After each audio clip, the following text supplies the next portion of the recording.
Diwrnod 10, Caernarfon. Heddiw, da chi'n mynd i dref Caernarfon. Heddiw, byddwch chi'n ymweld â chanol tref Caernarfon, ei gastell a walia'r dref. Byddwch yn adolygu'r cwrs cyfan ac mae peth o'r gwaith mewn fformat tebyg i'r cwestiynau arholiad a gallech fod yn eistedd yn fuan.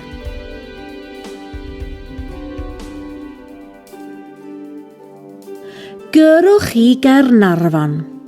O 55 1 SR.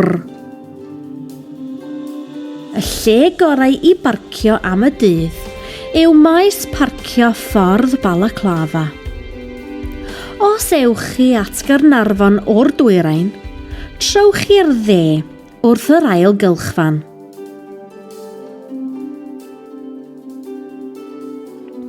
Amserlen. Mae'r diwrnod yn llawer mwy rhydd yn ei strwythur a gallwch gynllunio trefn y gweithgareddau i weddi i'ch diddordebau. Cofiwch pan fyddwch chi'n ymweld â safleoedd cadw, efallai y bydd yn rhaid i chi dalu am fynediad os nad ydych chi'n aelod o cadw.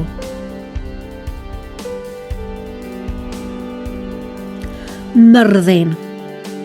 Mae stori olaf y Mabinogi yn ymwneud â Myrddin.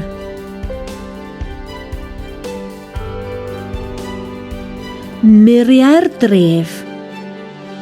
Dewch o hyd i walia'r dref ac archwilio ei cynllun.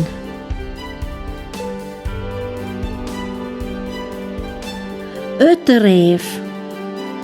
Ymwelwch ar amrywiaeth o siopau yng nghanol y dref.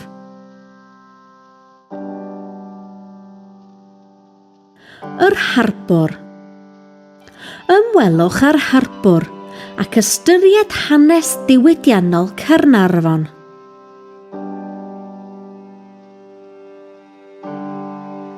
Amser cinio. Mae yna nifer o gaffis o amgylch y dref a bydd llawer ohonyn nhw'n gallu derbyn eich archeb yn Gymraeg.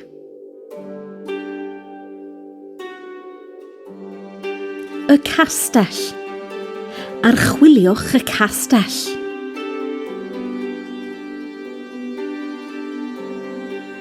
Charles, Tywysog Cymru. Archwiliwch hanes arwisgo Tywysog Cymru diweddaraf yng Nghastell Caernarfon.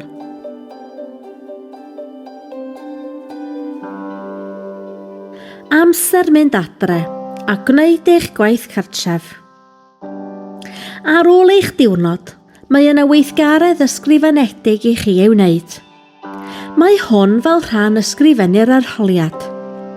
Gallwch ofyn eich tiwtor dosbarth wirio'ch gwaith.